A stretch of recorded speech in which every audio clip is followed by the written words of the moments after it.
ఓ కేశవా, నా స్వామి, నా నీలమణి మాణిక్యమా, సుందర నేత్రముల దేవాదిదేవా, శ్రీమన్నారాయణుడా, నేను నా బంధువులు అందరము 7 తరముల వారము నీ భక్తులము అయితిమి. అందుకు ప్రతిఫలముగా నీ కరుణా కటాక్షములతో అష్టైశ్వర్యములను పొంది కీర్తి ప్రతిష్టలతో తులతూగుతున్నామయ్యా.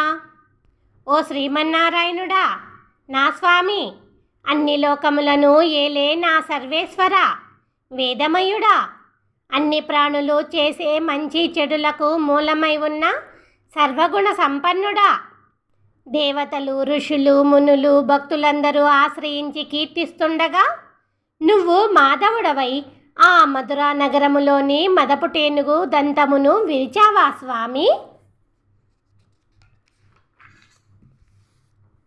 మాధవాని నోరారా పిలిచినంతనే అమృతము వంటి ఆ భగవంతుడు, ఎర్రని తామర కన్నుల పర్వతాకారుడు, పటిక బెల్లము వంటి అద్భుతమైన రుచి కలిగిన నా స్వామి నన్ను తన భక్తుడిగా స్వీకరించి నాలో ఉన్న నా పాపములను దోషములను పోగొట్టెను. ఇక ముందు కూడా ఆ పాప దోషములు నా వద్దకు రానియకుండా ఆ గోవిందుడే నన్ను కాపాడును. గోవిందుడా అని అంటూ పరమపావనమైన ఆ పరతత్వ మోక్షమును పొందగోరిన నేను సులభ సాధ్యమైన భక్తి మార్గములో ఓ గోపాలుడా, ఓ గోరక్షకుడా, ఓ గోవర్ధనగిరిదారి అని అంటూ భక్తి పారవస్యముతో తన్మయముతో ఆడి పాడగా ఆ స్వామి భక్తుడిని అయిన నన్ను చేరి నా పాపములను అన్నిటినీ పోగొట్టి నన్నే కాక నా 14 తరాల వారికి కూడా తనను చేరి తరింపచేసి ప్రశాంతమైన మనస్సును మంచి మార్గముగా మాకు ప్రసాదించెను.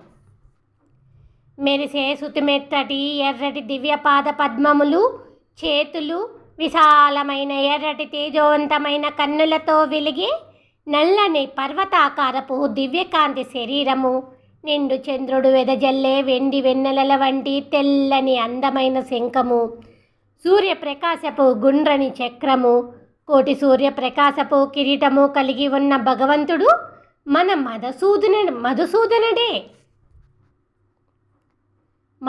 మధుసూదనుడిని తప్ప వేరొక దైవమును తెలియని నేను నా మనస్సులో వేరొక ఆశ కోరిక లేక ఆ భగవంతుడినే తలుస్తూ పాడుతూ ఉండడం వలన అనేక జన్మలు ఎత్తి ఎన్నో యుగములు తపస్సు చేసినంత గొప్ప ఫలితము ఎదురుగా వచ్చి సాటిలేని ఆ గొప్ప త్రివిక్రముడిపై కృతులు రచించే గొప్ప భాగ్యము నాకు కలిగినది. త్రివిక్రముడు అయినా నిన్ను ఎర్రని తామర కన్నులవాడా, ఎర్రని దొండపండు అదరము కలవాడా, అందమైన తెల్లని పలువరస కలవాడా అని పూజిస్తూ ధ్యానిస్తూ స్తుతిస్తూ నమస్కరించినంతనే ఎన్నో వేల సంవత్సరములు తపస్సు చేసినంత గొప్ప ఫలితమును నాకు ఇచ్చి నీ దివ్యపాద పద్మములను సేవించే మంచి మనసును ఇచ్చావా స్వామి?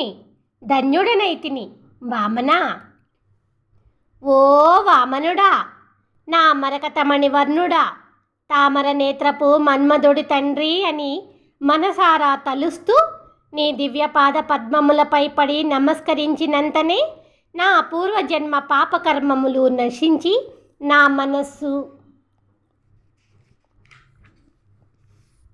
నా మనస్సులోని చెడు దోషములు పోయి నేను పవిత్రుడను అయితిని. స్వామి, ఓ శ్రీధరుడా, దీనికి ప్రతిఫలముగా నేను నీకు ఏమి ఇవ్వగలను?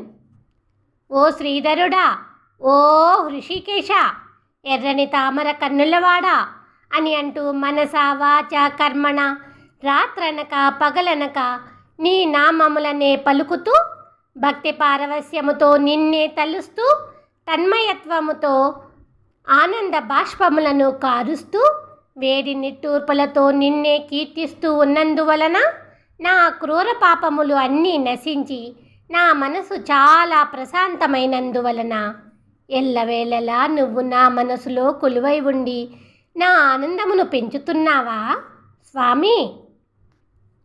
ఋషికేశుడు లంకలోని క్రూర రాక్షస కులమును, ఆ కులమునకు రాజైన రావణాసురుడిని చంపిన స్వామి మనకు మంచి చేస్తాడు అని పూర్తిగా నమ్మి మనలో ఉన్న అజ్ఞానమును పోగొట్టుకుని మనస్ఫూర్తిగా నమస్కరిస్తూ దృఢమైన విశ్వాసముతో జ్ఞానమును పొంది ఆ స్వామి తత్వమును తెలుసుకుని ఆ పద్మనాభుడిని విడిచిపెట్టకండి. పద్మనాభుడు దేవతలందరిలోకి గొప్ప బలవంతుడు. నన్ను సృష్టించి తనను పూజించే గొప్ప భాగ్యమును నాకు ప్రసాదించిన స్వామి. కోరిన కోరికలను తీర్చే కల్పవృక్షము.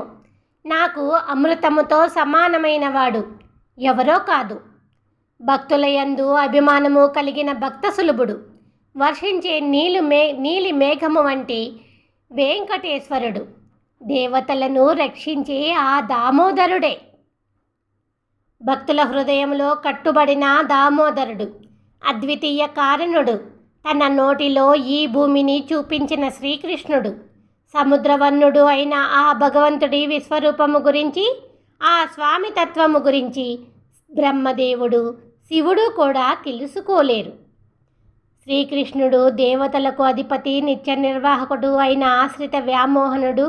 గొప్ప ప్రకాశవంతమైన మణిమయ దివ్య తేజముతో విరాజిల్లే శ్రీమన్నారాయణుడిని కీర్తిస్తూ అందమైన కురుకాపురి నగరములో నివసించే శటగోపులు అనే నమ్మాళ్వారు రచించిన ఈ 12-12 నామముల ద్రవిడ పాశ్రములను చదవగలిగిన వారు వారి జీవిత తదనంతరమున ఆ భగవంతుడి దివ్యపాద పద్మములను పొందగలరు.